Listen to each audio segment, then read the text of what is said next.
know that the audience of those days was really familiar with all of this. Now we need to study and rehearse and study to see what he meant with all of these expressions.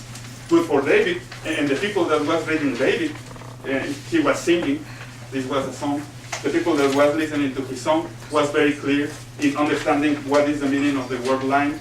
And here below, the tabernacles, the 12 constellations, the people was aware of that, the tabernacle for the sun, which is as a bridegroom coming out of his chamber. This is very interesting because right there God is giving us the information of the starting point. Which constellation will be the starting point? For Bullinger needed to go to the Egyptian traditions and to the Sphinx. And he said the Sphinx is giving us the beginning and the end of the signs of the zodiac, because the head is human and the body is a lion, so the end is the lion. But right here, the Bible itself, we don't need to go to the Egyptian traditions. We can see here that the starting point for the traveling of the sun in the sky is the constellation of the Virgo, because it's using a metaphor and it's saying the sun as a bridegroom coming out of his chamber. The only constellation that can be explained with those words is Virgo. So the sun is starting, he's traveling from the constellation of Virgo and rejoiceth as a strong man, of course coming out of his marital chamber. He's rejoicing as a strong man to run a race. And this is the race of the year through all the 12 constellations that are called the signs of the zodiac. Now the question is, why it is called zodiac? So zodiac, the older word that can be tagged for zodiac is the Sanskrit, Sodi, S-O-D, and means the way, the path. So the signs of the zodiac is meaning the signs that are on the way, on the path of the sun. That's the meaning of zodiac. So signs, again, in Genesis, the announcers of things to come that are specifically on the path of the sun. That's the full translation of signs of the zodiac. And right here, the beginning is Virgo, as we see here, for the figure that is using. The sun as a bridegroom coming out of his chamber, which means from Virgo, coming out from Virgo. And rejoiceth as a strong man to run a race. His going forth is from the end of the heavens, and his circuit, we're going to see also this word. These are two words specifically devoted to astronomy, which means that in the days of David, they also knew what is the meaning of circuit. Unto the ends of it, and there is nothing hid from the heat thereof. So the sun is able to go through all of this traveling, and it's a travel that we're going to take today. Take off starting with the constellation of Virgo, as we were talking in Psalm 19. But let's see this situation that will explain us why the people of the past was very aware of the constellations. They had no TV, they had no cinema, no movies, and the skies were completely clear. They lacked the problem that we have now of the city lights. So if this topic is going to be a little bit difficult for some of you, I think that is because the stars is something that is being forgotten in the current tradition of society. Because this is all that they can see in a city. And the same landscape in a place without lights of the city is like this. So when the night was in, the only entertainment that people of the past had is to track the stories in the sky before the written word. So this is where we want to be when we're doing astronomical studies. So this is what happens in reality according to astronomy. The Earth is the one that translates itself. We already saw its rotation, the one with the picture of the Polaris and all the stars flying around. This is the translation of the Earth, and the Earth is translating counterclockwise around the sun. But the sun, because of the distance to the point of view of people on the Earth, of us, it seems as if the sun is moving. But in reality, what is moving is the Earth. But even the most advanced astronomers, they have no better way to explain what is happening than with these figures.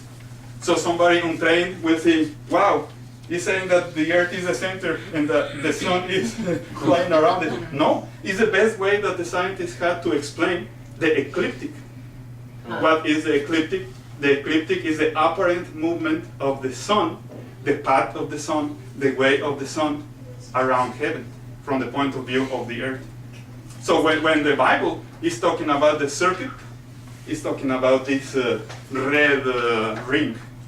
So for you to have a point of reference, this is Polaris, that, for example, if I project Polaris right there, the constellations are going to be seen as coming from that projector in front of it. So this is Polaris projecting the constellations, and this is what we see on the constellations that are the ones that are on the ecliptic, which means the path of the sun.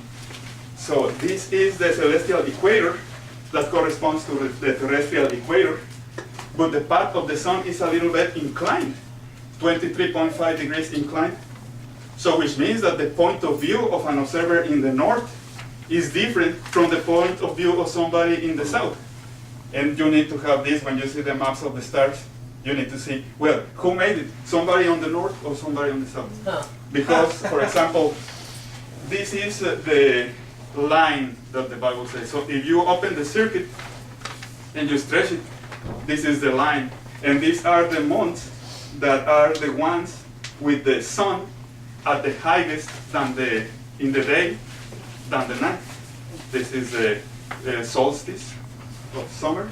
And the second half of the year is when the sun is the shortest in the day and the night is longest. This is the solstice of winter.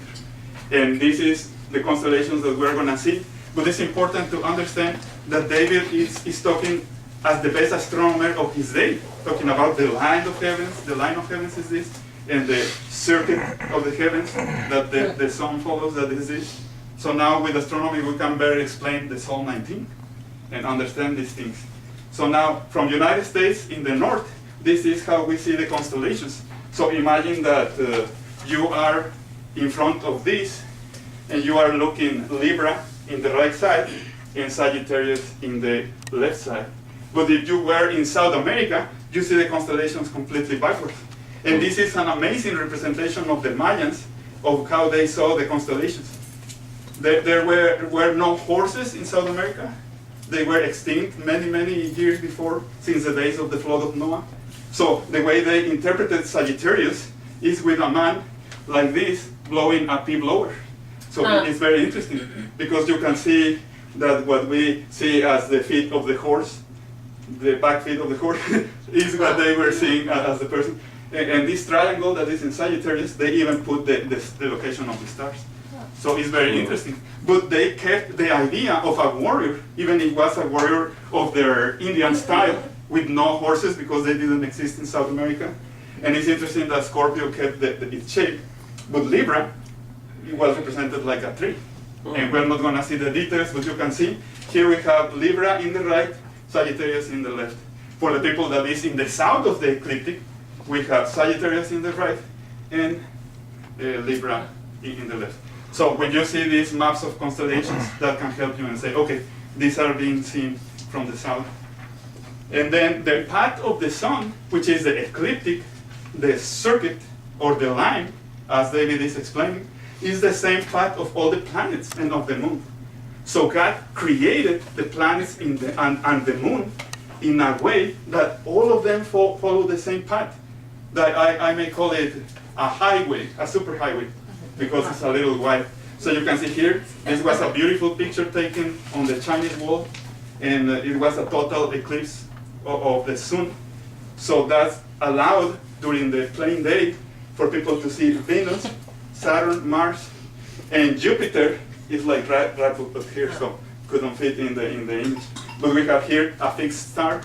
So according to the Old Testament, the fixed stars that were on the path were the most important, because we're the ones that were talking to us, as we're going to see in 2 months when we see the Star of Bethlehem. What is the Star of Bethlehem?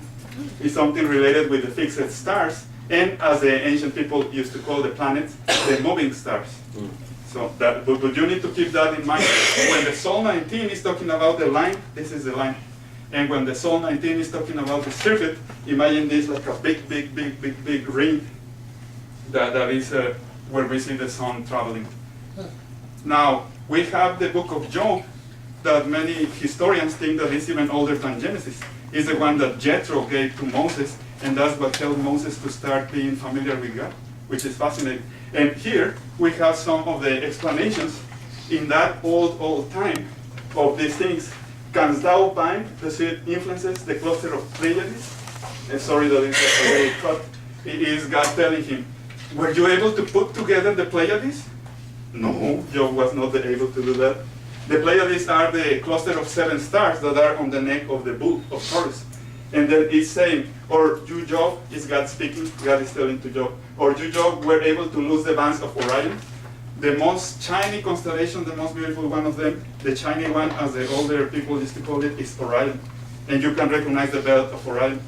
So God is telling him, can you put together the Pleiades or split the belt of Orion? Of course not. But you see the contrast? Put together, separate. And then he's telling him another contrast. Can thou bring forth Mazzaroth? And this is the Hebrew word for the constellations. So Mazzaroth means the constellations. And he's telling to Job, can you bring Mazzaroth in due time, in due season? And of course Job cannot do it. And then this is a very difficult translation that I was checking in different versions, because it says, as it stands today, or canst thou guide Arcturus? But according to what I read, is a better translation, the comets. Canst thou guide the comets with their tails? And this is something impossible, because the comets have almost a random pattern and a random path. Because you remember from the first presentation, the Kuiper belt that is around the solar system, that is made by gigantic ice cubes that maybe are the remainders of the flood of Noah. And when 2 of those gigantic ice cubes that are in the Kuiper belt, that Pluto is one of those gigantic ice cubes. That's why Pluto is no more a planet, because they found an infinite number of bigger ice cubes than Pluto. They say this is not possible, so they reduce it, downgrade it to planetoid. But the reason is because it's just a big chunk of ice. And when you think about what we saw 2 months ago, it's very logical that that was a side product of the flood of Noah. The more it went, the water and the vapor far away from the sun, the more easily that it condensed to the point to become ice. So when 2 of these gigantic ice cubes that are in the Kuiper belt, where Pluto is located, collide, one of them is propelled inside, and that makes a comet. When the ice cube, gigantic, passes near the sun, it starts melting, and when it's leaving, is what makes the tail. So it's very interesting, the contrast, because first God tells him, can you put the constellations on due time on the sky? Because they have a mechanism almost like a clock. They have a precise mechanism every year. And then he puts the total contrast with something that is totally unpredictable, like the comets. And he says, can you make the comets to come with their trails and all of that? And the answer is no to all of these questions. Knowest thou the ordinances, the periodicities of heaven? And in reality, we are learning of some of them, but we cannot know all of them. And the ones that God wants us to put the attention are specifically to start with the ones that are the signs of the zodiac.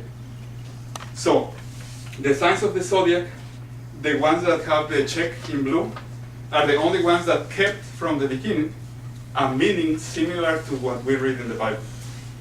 The ones that are in green, with the X in green, are the ones that were distorted by the hidden traditions, but still track some related meaning to the Bible. And the ones that are in orange are less and less related with what the Bible says, and the less related to the mold is the crab, the Cancer. I mean, really, what's a crab doing in heaven? Well, the Bible has nothing to say about that. So our challenge is going to be to bring back the witness of the stars as originally God revealed it. And it's very interesting that, as far as I know, nobody has done a very serious effort to upgrade this book. So the only ones that we're going to see today are the ones that are inside the purple rectangles.